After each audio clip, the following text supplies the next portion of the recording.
हाथी और खरगोश की कहानी। यदि आप मेरी चैनल में नए हो तो मेरी चैनल को सब्सक्राइब करें, शेयर करें और लाइक करें। धन्यवाद। एक जंगल में हाथियों का एक बहुत बड़ा झुंड था। उस झुंड के राजा का नाम गजराज था। वह बड़ा ही गंभीर और पराक्रमी था। गजराज के शासन में सभी आनंदपूर्वक जीवन व्यतीत कर रहे थे। वह हर छोटे बड़े की समस्याओं का समाधान करता था। एक बार उसके क्षेत्र में वर्षा न होने के कारण सूखा पड़ गया। जंगल के सभी जानवर बहुत परेशान हो गए और पानी और खाने के लिए तरसने लगे। सभी हाथियों ने गजराज को कोई उपाय करने के लिए कहा, क्योंकि अब हाथियों के बच्चे भी बूंद बूंद पानी को तरसने लगे थे। गजराज को सारी समस्या पहले ही पता थी, पर उसे कुछ उपाय नहीं सूझ रहा था। तभी एक बुजुर्ग हाथी ने कहा, मेरे दादाजी के समय भी इसी तरह का सूखा पड़ा था। तब उनके समय हाथियों का झुंड पश्चिम दिशा की तरफ गया था और वहां एक विशाल झील है जिसका पानी कभी नहीं सूखता। हमें भी वहां चलना चाहिए। बुजुर्ग हाथी का सुझाव गजराज और पूरे झुंड को पसंद आया। सभी ने वहां जाने का निश्चय किया। दिन में तो बहुत गर्मी रहती थी, इसलिए सभी रात में सफर करते थे और कुछ दिनी के सफर के बाद उस झील तक पहुंच गए और सभी ने जी भरकर पानी पिया और स्नान किया।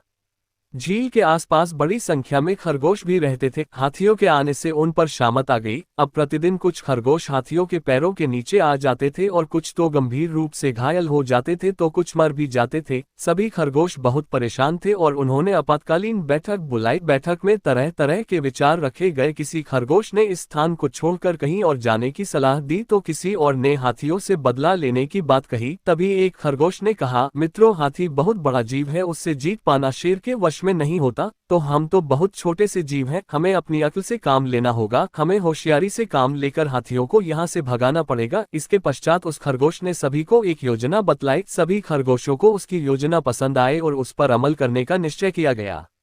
योजना के तहत छोटू नाम के खरगोश को योजना का मुख्य किरदार चुना गया, क्योंकि छोटू खरगोश बहुत होशियार और बातें बनाने में बहुत माहिर था। सभी खरगोशों ने मिलकर छोटू को अपना दूत बनाया और हाथियों के पास भेजा। छोटू खरगोश एक ऊंचे टीले पर जाकर बैठ गया। इसी टीले के पास से हाथी पानी पीने जाते थे। जैसे ही हाथियों का झुंड टीले के पास से गुजरा तो छोटू बोला, हे गजराज, मेरा नाम छोटू है और मैं चंद्रदेव का दूत हूँ। चंद्रमा हमारे स्वामी है और मैं उनका संदेश लेकर आया हूँ। गजराज और उनका झुंड सहसा वहां रुक गया और छोटे से खरगोश की बात सुनकर गजराज ने पूछा, अरे भाई, तुम क्या संदेश लाए हो?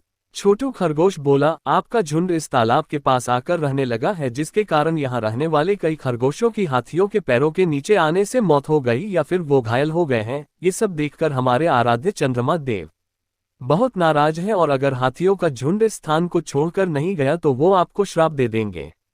गजराज को छोटू खरगोश की बातों पर यकीन नहीं हुआ और छोटू से पूछा, चंद्रदेव कहाँ हैं? मैं भी उनके दर्शन करना चाहता हूँ।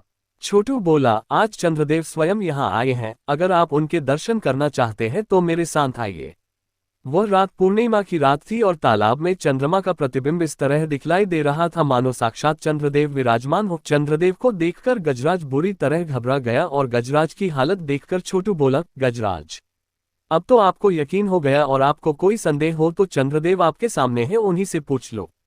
गजराज ने चंद्रदेव को प्रणाम करने के लिए जैसे ही सूंड को चंद्रमा के प्रतिबिंब के पास ले गया, वैसे ही सूंड की हवा से प्रतिबिंब हिलने लगा। इसे देख गजराज घबरा गया और पीछे हट गया। इसे उचित मौका मानकर छोटू खरगोश बोला, देखिए गजराज, चंद्रदेव कितने नाराज हैं, वो आपका प्रणाम भी स्वीकार नहीं कर रहे हैं। भला इसी में है कि आप जल्द से जल्द अपने झुंड के साथ इस स्थान को छोड़कर कहीं और चले जाए, नहीं तो चंद्रदेव के क्रोध और श्राप से आपको कोई नहीं बचा सकता।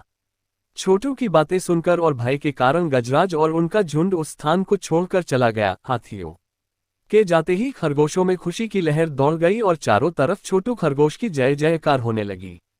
हाथियों के झुंड के जाने के कुछ दिनों के बाद ही बारिश शुरू हो गई और जल संकट समाप्त हो गया। इस तरफ खरगोश और हाथी सभी खुशी खुशी रहने लगे।